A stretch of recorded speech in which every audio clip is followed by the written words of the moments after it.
بسم الله الرحمن الرحيم وبه نستعين والصلاة والسلام على سيد الأنبياء والمرسلين أما بعد فأعوذ بالله من الشيطان الرجيم بسم الله الرحمن الرحيم يا أيها الذين آمنوا قوا أنفسكم وأهليكم نارا وقودها الناس والحجارة صدق الله العلي العظيم. معزز سامعین، محترم بزرگوں اور دوستوں اور ماں اور بہنوں،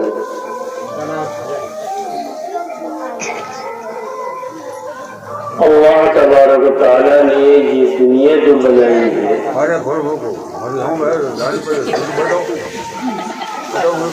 اس دنیا میں اللہ تبارک و تعالیٰ نے ہمیں جو زندگی عطا فرمائی ہے وہ میل و ملاپ کی زندگی. تنہا کوئی بھی شخص اپنی زندگی جی نہیں سکتا.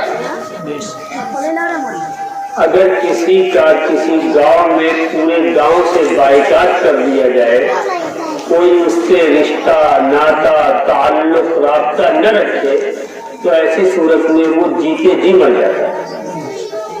کہ انسان ہمیشہ ایک ساتھ رہ کر کے لوگوں میں مل جل کر کے جینا تو جانتا ہے، تنہا کوئی نہیں زندگی گزار سکتا. لیکن جب ایک ساتھ رہنے والے لوگ ہوں تو اللہ نے اسی حساب سے ان کے حقوق بھی بتائے. ایک پڑوسی ہے تو دوسرے پڑوسی کے ساتھ اس کا برتاؤ کیسا ہو،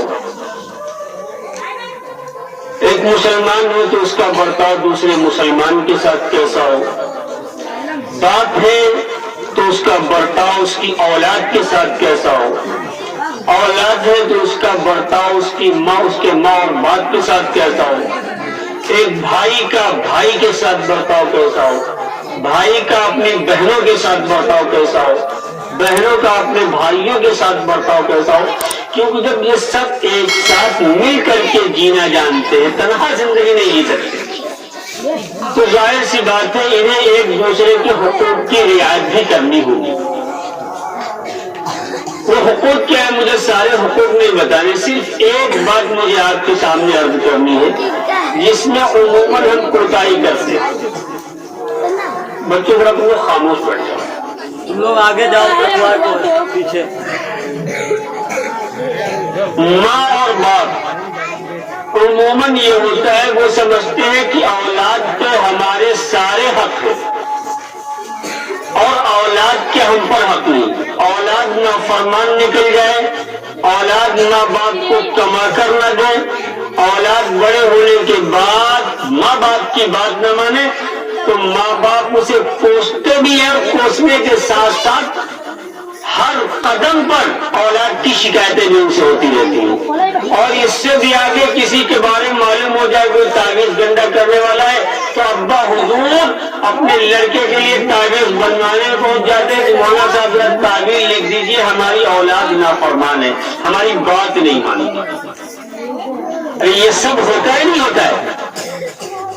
لیکن جن ماں باپ کو اپنی اولاد سے شکایت ہے کہ ہماری اولاد نافرمان ہے، اس کے لیے لوگوں شکایتیں کر رہے، تعویذ بنوا رہے، دنیا بھر کے جھمیلے کر رہے، کیا ان ماں باپ نے اپنی اولاد کے حقوق ادا کیے نہیں ادا کیے؟ بھائی اگر آپ نے اولاد کے حق ادا کیے ہیں اور پھر اولاد آپ کے حق نہیں ادا کر رہی تو واقعی اولاد ظالم ہے. لیکن اگر اولاد آپ کے حق نہیں ادا کر رہی ہے اور اس سے پہلے اولاد کے حق آپ دبا چکے ہیں تو جتنی بڑی ظالم اولاد ہے اتنی بڑی ظالم آپ بھی تو ہیں. اگر اولاد آپ کے حق نہیں ادا کر رہی تو آپ نے اس سے پہلے اولاد کا حق مارا ہے. تو جس طریقے سے حق مارنے والی اولاد ایسے ہی حق مارنے والے ماں باپ، تو دونوں تو برابر ہیں. اولاد کی کیا حق ہے؟ پہلا حق تو اولاد کا یہ ہے کہ جب بچہ پیدا ہو تو اس کا اچھا سا نام رکھا جائے. پہلا حق کیا اولاد کا؟ جب بچہ پیدا ہو تو اولاد کے ہوتے ہی 7ویں دن اس کا اچھا سا نام رکھ دیا جائے. اچھا سا نام کیسا ہوتا ہے؟ جو معنی کے اعتبار سے اچھا ہو. سب سے اچھے نام تو روایت میں آتا ہے وہ نام ہے جو اللہ کے نام پر رکھے جائے. اللہ کے صفاتی نام کتنے ہیں؟ کتنے نام صفاتی ہیں جو عموماً مشہور ہیں؟ وہ اللہ کے صفاتی نام مشہور ہیں 99. کتنے مشہور ہیں؟ ورنہ کل نام کتنے ہیں؟ 1004 نام جو قرآن اور حدیث میں مذکور ہے اللہ کے نام، ان کی تعداد کتنی ہے؟ 1004 نام ہے اللہ کے، جن میں سے مشہور کتنے ہیں؟ 99. دیکھو قرآن پاک میں شروع ورق میں لگا دیے جاتے ہیں، شروع میں اللہ کے صفاتی نام لکھے ہوتے ہیں، حدیث میں ملتا ہے 99. ایک حدیث میں جمع ہے نام، جو یہ نام یاد کر لے اس کے لیے جنت کی بشارت ہے. تو یہ 99 نام تو ایک جگہ ایک ساتھ جمع ہے، ورنہ قرآن حدیث میں جتنے اللہ کے نام استعمال ہوئے ان کی تعداد ہے 1004. تو اللہ کے جتنے صفاتی نام ہیں ان میں سے کوئی نام رکھ کر کے اس کے شروع میں لفظ عبد لگا دیا جائے، سب سے اچھا نام. سب سے اچھا کیا؟ جیسے کہ اللہ کا نام ہے، اللہ کے شروع میں عبد لگا کر کے عبداللہ رکھ دیا جائے. اللہ کا نام کریم ہے، کریم کے شروع میں عبد لگا کر کے عبد الکریم رکھ دیا جائے. تو اللہ کے جتنے صفاتی نام ہیں ان میں سے کسی نام سے پہلے لفظ عبد لگا کر کے وہ نام رکھ دیا جائے، اس سے بہتر کوئی نام نہیں. پھر دوسرے نمبر پہ صحابہ کے ناموں میں سے کوئی نام آپ منتخب کر لیں، کیونکہ ان کے سارے ناموں میں سے کوئی بھی نام آپ رکھیں جو سوالات صحابہ گزرے ہیں وہ سارے نام اچھے ہی ہوں گے، کیونکہ اگر کسی کا نام غلط تھا تو نبی نے اپنے زمانے ہی میں بدل دیا. وہ سارے نام اچھے بغیر تحقیق آپ رکھ سکتے ہیں. اب جب آپ صحابہ سے آگے بڑھیں گے اور اپنے طور پہ کوئی نام طے کریں گے تو اس کے لیے ضروری ہے کسی جاننے والے سے پوچھ لیں کہ ہم کیا نام رکھیں. لیکن ہوتا کہ یہ نہیں ہوتا ہے کہ ہم کسی جاننے والے سے پوچھ لیں ہم کیا نام رکھ لیں. نام ہم رکھ لیتے ہیں، اس کے بعد جا کر کے گاؤں میں پڑھانے والے مولوی سے پوچھتے ہیں مولانا صاحب یہ نام رکھا ہے اس کے معنی ذرا بتا دیجیے. مولوی صاحب بھی کتاب اٹھاتے ڈکشنریاں کھولتے، کسی ڈکشنری میں اس کے معنی ملتے نہیں. کیوں؟ اس لیے معنی تو جب ملے کسی لفظ کا جب وہ لفظ صحیح ہو. لفظ ہی بے معنی ہے تو اس کے مولوی صاحب کو بے معنی کہاں سے ملیں گے؟ ایسا نام رکھیے جس کے معنی واقعی کوئی ہے ہی نہیں. اور مساوقات ایک تو بڑی بیماری. ایک شاید بات ہو رہی تھی تو انہوں نے کوئی نام رکھا، مجھے یاد نہیں کئی سال ہو گئے، تو کہنے لگے میں نے یہ نام رکھا ہے. تو میں نے کہا یہ نام تو رکھنے والا نہیں، یہ نام تو اچھا نہیں ہے. تو انہوں نے کہا نہیں قرآن پاک میں تو یہ لفظ آیا. تو میں نے کہا قرآن پاک میں تو جتنے لفظ آئیں گے قرآن پاک احکامات کی کتاب ہے یہ ناموں کی. قرآن میں نام رکھنے کی کتاب ہے وہ. قرآن ہمارے لیے احکامات کی کتاب ہے. نماز پڑھنا ہے یہ بتایا گیا ہے، روزہ رکھنا یہ بتایا گیا، زکات دینی ہے یہ بتایا گیا، کیا کھانا ہے یہ بتایا گیا، کیا نہیں کھانا یہ بتایا گیا. تو ہمیں زندگی جینا سکھایا ہے قرآن نے. قرآن کوئی ناموں کی کتاب نہیں ہے کہ اس میں جو مل جائے نام لے لو. تو کہا نہیں قرآن میں آیا تھا ہم کو اچھا لگا ہم نے رکھ لیا. تو ہم نے کہا قرآن میں فرعون بھی تو ہے.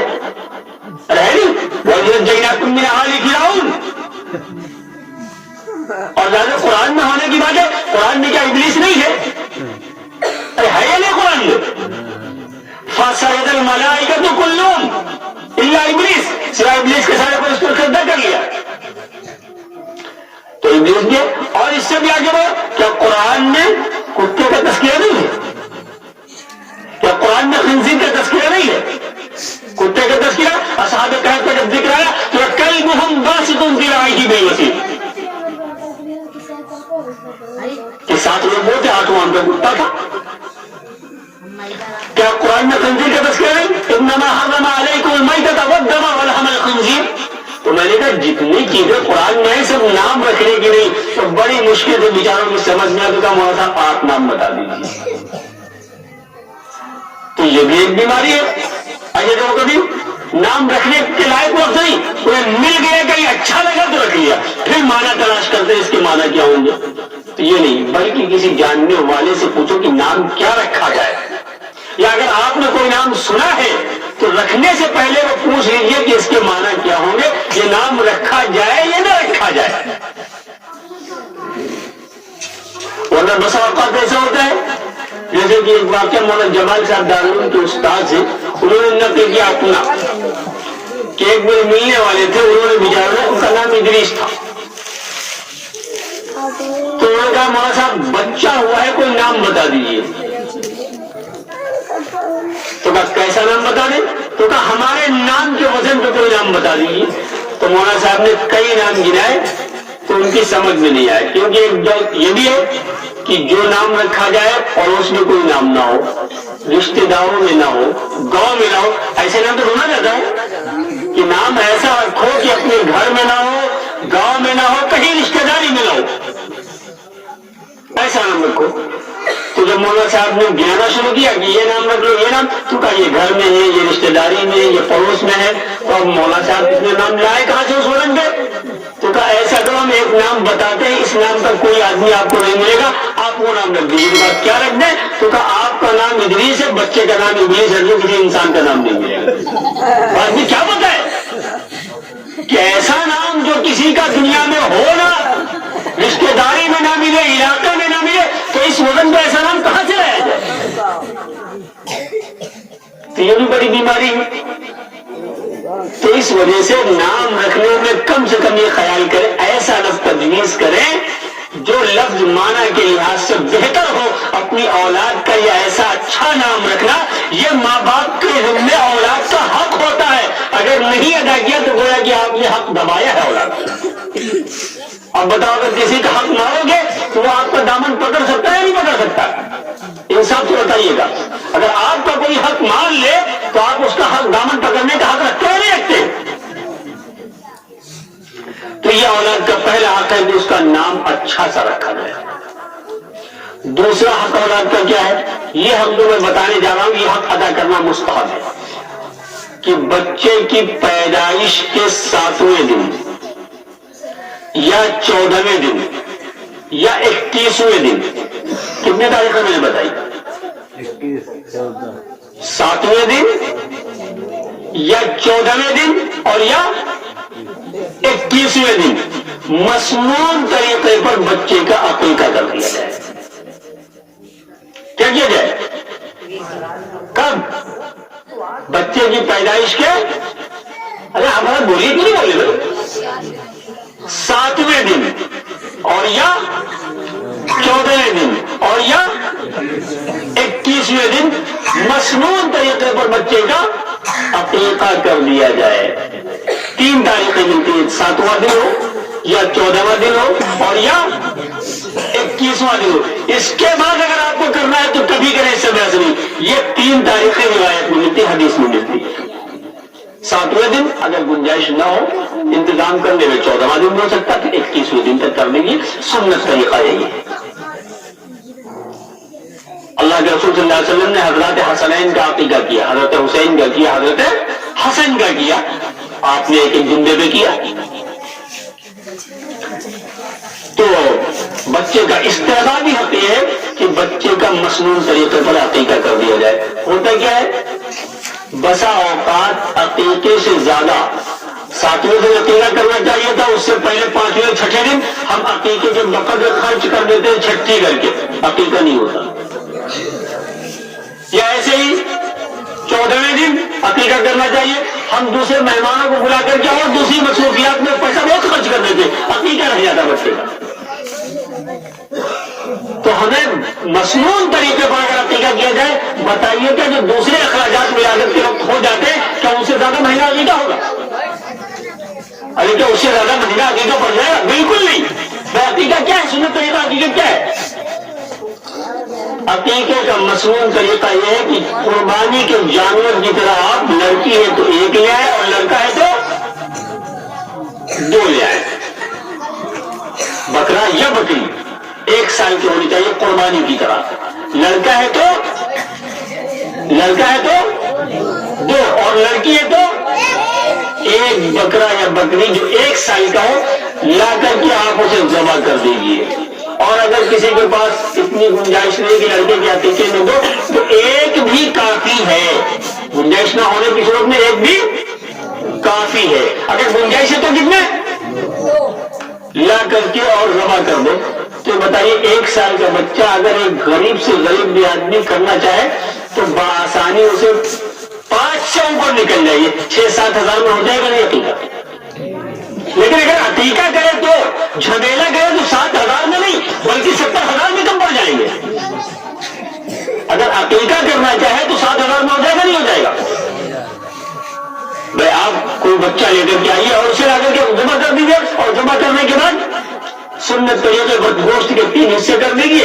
ایک آپ اپنی ضرورت کے لیے رکھ لیجیے, دوسرا احباب میں رکھ دیجیے اور تیسرا غریبوں تک پہنچا دیجیے. عقیقہ ہو گیا. اتنے عقیقے میں کتنا خرچہ آئے گا؟ کتنا آئے گا؟ 7-8 ہزار. حد ہے یا نہیں؟ یہ اس سے زیادہ آئے گا؟ اتنے میں ہو جائے گا نہیں؟ اچھا, اور اس کے علاوہ ہم جب بچہ ہوتا ہے تو اس کے 5ویں 6 دن چھٹی کرتے نہیں کرتے؟ اچھا, جب 11 دن کا ہو جاتا ہے تو بڑی بولتی ہے, بڑی کرتے. اب بتائیے ان دونوں موقعوں پہ کچھ ہمارے رشتے دار آتے نہیں آتے؟ کچھ پڑوس والوں کو دعوت دے دیتے نہیں دے دیتے؟ اب بتائیے ان دو موقعوں پہ ملا کر کے کہ ہمارا 7-8 ہزار نہیں خرچ ہو جاتا ہے؟ خرچ بھی کر دیا ہم نے 9-10 ہزار روپیہ, اور بچے کا حق ہمارے ساتھ باقی رہ گیا. یہ ہنسنے کی بات نہیں, سوچنے کی بات ہے کہ ہمارا پیسہ بھی گیا, خرچ بھی کیا, اور اولاد کا جو حق ہم پر کھا گیا اب بھی باقی. اور بجائے اس کے ہم نے عقیقہ کر دیا ہوتا تو اتنا ہی خرچ ہوتا اور ہمارے بچے کا حق بھی ہمارے سر سے اتر جاتا. تو ایک 7ویں دن یا 14ویں دن یا 21ویں دن بچے کا سنت طریقے سے عقیقہ کرتے. اور اگر ویسے آپ عقیقہ کرنا چاہیں کیسا کہ سارے رشتہ داروں میں سے کوئی رشتہ دار بھی نہ چھوٹے, گاؤں والوں میں سے کوئی نہ چھوٹے, اپنے ملنے جلنے والے کو سب کو آپ دیں اور دعوت کا اہتمام کریں, دوپہر سے لے کر کے عشاء کے وقت جب کھلائیں تو آپ 70,000 میں بھی انتظام کریں تو 70,000 ناکافی. اگر آپ کو سنت ادا کرنا ہے اور بچے کا حق ادا کرنا ہے تو یہ 5-7 ہزار میں بھی بآسانی ادا ہو جائے گا. تو دوسرا حق بچے کا کیا ہے؟ مسنون طریقے پر 7ویں دن یا 14ویں دن یا 21ویں دن عقیقہ کر دیا جائے گا. یہ 2 حق ہوئے. تیسرا حق یہ ہے کہ جب بچہ بولنے لگے اور پڑھنے کے قابل ہو جائے تو اس کو تعلیم دی جائے. جب بچہ پڑھنے قابل ہو جائے تو اسے دینی تعلیم دی جائے. یہ بھی بچے کا حق ہے. کیا ہے؟ بچے کا ماں باپ کے ذمہ یہ ایک حق ہے. حدیث میں آتا ہے کہ موصبیانکم اذا بلغوا 7 واضربوہم اذا بلغوا 10, کہ جب بچہ 7 سال کا ہو جائے تو اسے نماز کا حکم کرو. تو 7 سال کے بچے پر نماز فرض تو نہیں ہے. 10 سال کا بچہ ہو جائے اور پھر بھی نماز نہ پڑھے تو اس کو مارو. کس لیے کہا گیا؟ 10 سال کے بچے پر نماز فرض نہیں ہے, نہیں فرض ہے. 7 سال کے بچے پر نماز پڑھ نہیں, 10 سال کے بچے پر نماز پڑھ نہیں, 12 سال کا بچہ ہو جائے نماز پڑھ نہیں. جب بچہ یہ بالغ ہو جائے گا تب نماز پڑھ ہوگی. پڑھوائی جا رہی 7 سال سے. کس لیے؟ یہاں نماز پڑھوانا مقصود نہیں ہے, بچے کو نماز سکھانا اور تعلیم دینا مقصود ہے. تو گویا کہ 7 سال کی عمر میں بچہ ہو جائے تو اس کی تعلیم کا آغاز ہو جانا چاہیے. پھر وہ بچہ جاہل رہے بس کہ اس کی تعلیم شروع ہو جائے. اور اگر نہیں ماں باپ نے ایسا کیا تو یہ ماں باپ مجرم ہے. تو تیسرا حق کیا ہے کہ بچہ پڑھنے کے قابل ہو جائے, 7 سال کی عمر میں پہنچ جائے تو ہر حال میں اسے تعلیم دی جائے. تعلیم کتنی دی جائے؟ ہم تو سمجھتے ہیں کہ کسی مکتب میں مولوی صاحب کو رکھا ہی ہے گاؤں والوں نے, اسی مکتب میں بھیج دیا جائے, مولوی صاحب قرآن پاک کسی طریقے سے مکمل کرا دے, تھوڑا بہت اردو پڑھا دے, تعلیم ہوگی بچے کی. ارے اتنی تعلیم تو ہم ضروری سمجھتے ہیں. ارے یہی تعلیم تو ہم ضروری سمجھتے ہیں. کیوں؟ اگر کبھی کوئی بات آ جائے تو ہم کہہ سکیں کہ بچہ یا بچی یہ بڑی کتاب پڑھے ہوئے, قرآن پاک پڑھے ہوئے. حالانکہ یہ تعلیم مقصود نہیں ہے, اتنا نہیں مقصود ہے. بچے کو تعلیم اتنی دی جائے کہ جو چیزیں دین کی فرض ہیں ان کو ہر حال میں سکھایا جائے, جو چیزیں دین کی واجب ہیں انہیں ہر حال میں سکھایا جائے, کیونکہ جو چیزیں ہم پر فرض ہیں ان کا سیکھنا بھی فرض ہے. نماز فرض تو نماز کا سیکھنا بھی فرض, زکات پر تو زکات کے احکامات کا سیکھنا بھی فرض ہے، اور جو چیزیں واجب ہیں شریعت سے ان کا سیکھنا بھی واجب ہے۔ اچھا، اس کے علاوہ جو بچہ بڑا ہونے کے بعد کام کرے گا وہ کام کے مسائل بھی سیکھنا فرض ہے۔ اگر یہ تجارت کرے گا تجارت کے مسائل سیکھنا بھی فرض ہے۔ کیوں؟ اس لیے کہ جب بغیر شریعت سیکھے اور بغیر تجارت کے مسائل سیکھے تجارت کرے گا تو تجارت نہیں کرے گا، فرار کرے گا۔ کیا کرے گا؟ دھوکہ دے گا۔ اور ہوتا نہیں کیا، بھائی آپ کپڑے کا کاروبار کر رہے ہو اور کپڑے میں کہیں کوئی کمی نکل آئے اور آپ وہ کمی بتائے بغیر دکاندار کو، اگر آپ کہیں دکاندار اگر کہیں وہ کمی بتائے بغیر بڑی صفائی کے ساتھ وہ کپڑا بیچ دے تو آپ کیا سمجھتے ہیں؟ بڑا بہت ماہر ہے۔ کیا سمجھتے ہیں؟ واقعی وہ دکاندار کیسا بھی مال دے دو وہ بیچ دیتا ہے۔ یہ تو پھیری کرنے والے ہیں، دیکھو جس میں کوئی کمی نہیں اس کی اتنی تعریف نہیں کریں گے، کسی میں کوئی کمی ہو تو اس کی اتنی تعریف کریں گے زمین آسمان کے قلابے ملا دیں گے کہ آدمی وہ عیب دار سامان لینے کو مجبور ہو جائے گا۔ تو یہ ہم نے دھوکہ دے کر کے جھوٹی سچی تعریف کر کے غلط مال کسی کو پکڑا دیا ہے، یہ ہم نے دھوکہ دے کر کے جو حاصل کیا ہے یہ تو ہماری ناجائز ہے، اور ہم سمجھتے ہیں کہ واقعی اچھا تاجر ہے، یہ ایک ماہر ہے، اچھا بزنس مین ہے۔ اچھا نہیں بلکہ وہ اپنے لیے جہنم کا راستہ ہموار کروا رہا ہے۔ تو یہ فرق کیوں آدمی کرتا ہے، دھوکہ کیوں کروائے؟ اس لیے کہ تجارت کو تو بٹھا دیا اپنے بچے کو، لیکن بچے کو ہم نے تجارت کے احکامات اور مسائل سکھائے نہیں۔ تو اتنی تعلیم ضرور دی جائے کہ کیا ہم پر فرض ہے بچہ یہ جان لے، کیا ہم پر واجب ہے بچہ یہ جان لے، جو کام بچہ کر رہا ہے اس کام کا طریقہ شرعاً کا کیا ہے بچہ اسے جان لے۔ اتنی تعلیم ہر حال میں دینا بچے کو فرض ہے۔ اگر اتنی تعلیم نہیں دی بچے کو تو ایسی صورت میں عند اللہ مجرم ہو۔ ہاں وہی بات کیا ہوئی۔ چوتھا حق بچے کا کیا ہے کہ جب بچہ بالغ ہو جائے تو بالغ ہونے کے بعد بلا تاخیر مناسب رشتہ ملنے پر اس کی شادی کر دی جائے۔ جب بچہ بالغ ہو جائے تو مناسب رشتہ ملنے پر اس کی شادی کر دی جائے۔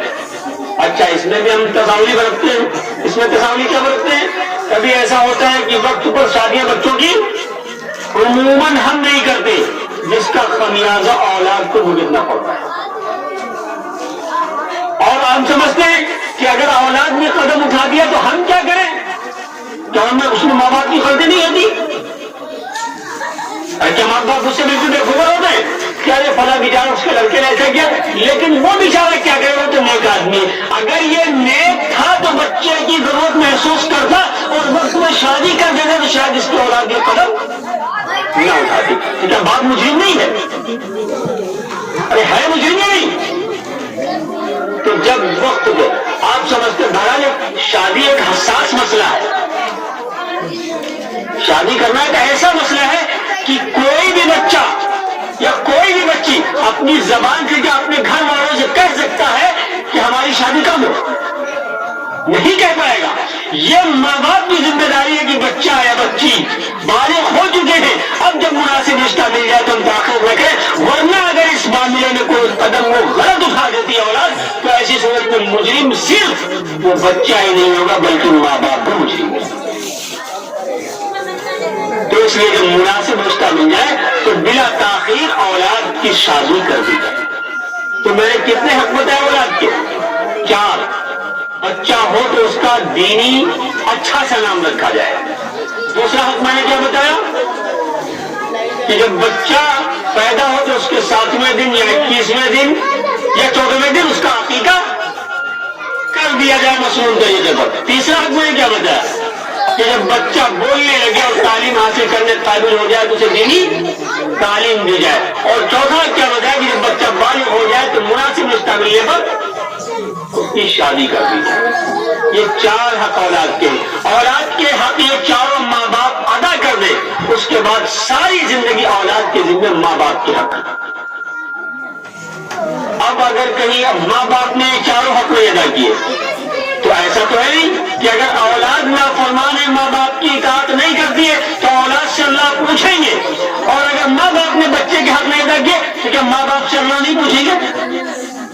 پوچھیں گے نہیں پوچھیں گے؟ ان سے تو سوال ہوگا. حضرت عمر رضی اللہ تعالی عنہ ایک مرتبہ امیر المومنین بن چکے تھے. اس کے بعد امیر المومنین کے پاس ایک شخص آیا اپنے بچے کی شکایت لے کر کے. جیسا کہ ہم لوگ بھی کبھی اپنی اولاد کی شکایت کرتے ہیں دوسروں سے, اپنی اولاد اپنے بچے کو لے کر کے امیر المومنین کے پاس آیا اور کہنے لگا کہ امیر المومنین سے سمجھا دیجیے یہ میری بات نہیں مانتا, یہ نافرمان ہے, یہ ہماری ایک نہیں سنتا. تو امیر المومنین نے اس بچے کو سمجھانا شروع کیا. جب سمجھانا شروع کیا تو اس بچے نے کہا کیا امیر المومنین کے سارے حق ان کے ہمارے ذمے یا ہمارا حق بھی کوئی ان کے ذمے ہے؟ تو امیر المومنین نے کہا نہیں, اولاد کے بھی حقوق ماں باپ کے ذمے ہے. تو کہا وہ کیا حق ہے؟ تو امیر المومنین نے بتایا پہلا حق یہ ہے کہ بچے کا اچھا سا نام رکھا جائے, دوسرا حق یہ ہے اسے دینی تعلیم دی جائے, تیسرا حق یہ ہے کہ مناسب رشتہ ملنے پر اس کا نکاح کر دیا جائے. تو اس بچے نے کہا ہے امیر المومنین انہوں نے ہمارا کوئی حق ادا نہیں کیا, ہمارا نام بھی اچھا نہیں رکھا, نام رکھا ہے ہمارا جوڑ جس کے معنی آتے ہیں نالی کا کیڑا. ہمیں تعلیم بالکل نہیں دی, نماز روزہ کچھ نہیں جانتا, اور شادی میں آزاد تھا اور میرا نکاح ایک باندھی سے کر دیا, مناسب نہیں کیا. تو امیر المومنین نے کہا آپ سے کہ جس اولاد کو تم لے کر کے آج ہمارے پاس آئے ہو, کل یہ اولاد تمہیں اللہ کے سامنے حاضر کر دے گی, تم جنت میں جا رہے گی اور اولاد تمہارا دامن پکڑ لے گی کہ ہمارا حق ہمارے ماں باپ نے ادا نہیں کیا. بتاؤ اگر قیامت کے دن اولاد نے ہمارا دامن پکڑ لیا اور یہ کہہ دیا کہ ہمارے ماں باپ نے حق نہیں ادا کیا, ہمارا کیا حشر ہوگا؟ ہمارا کہاں سے جانا ہوگا؟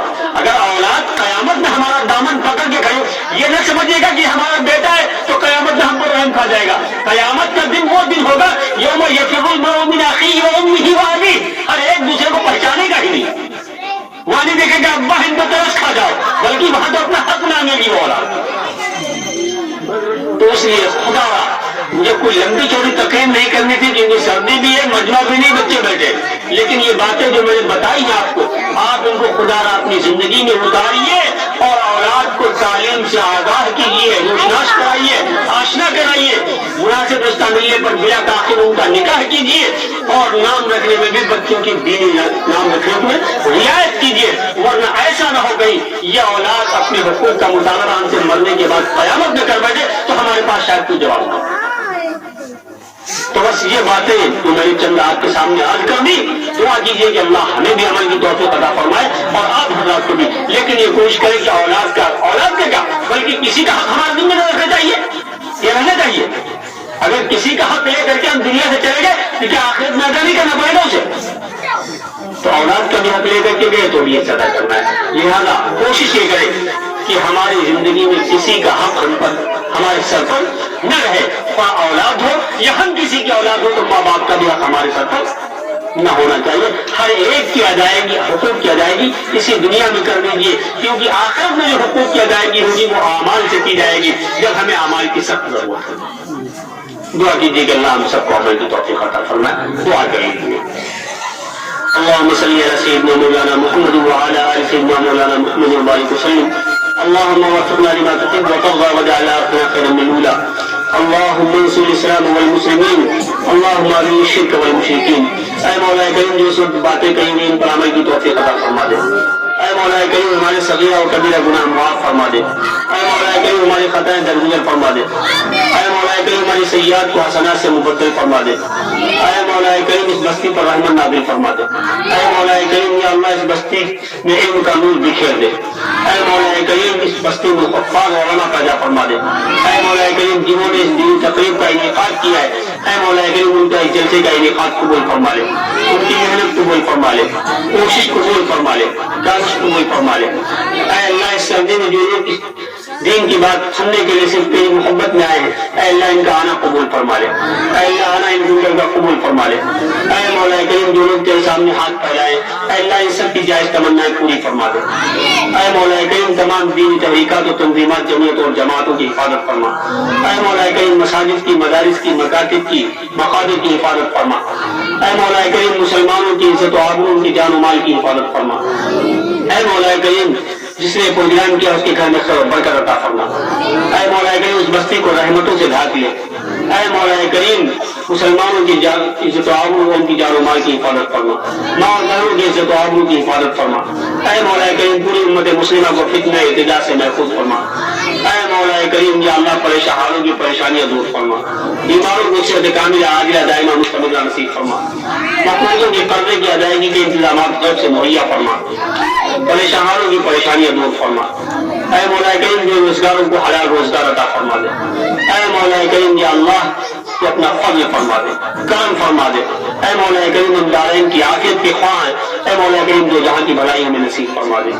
اے مولا کریم آپ کے حبیب نے جو مانگا ہے اے مولا کریم اس میں جو ہمارے مناسب حال ہو ہمیں بیٹا فرما دے. اے اللہ جن چیزوں سے آپ کے حبیب نے پناہ چاہیے ہم بھی پناہ چاہتے ہیں اللہ ہم سب چیز سے حفاظت فرما. اے مولا کریم یہ ہماری دعائیں محض اپنے فضل سے اپنے حبیب صلی اللہ علیہ وسلم کی میں قبول منظور فرما. صلی اللہ علیہ نبی کریم برحمتک یا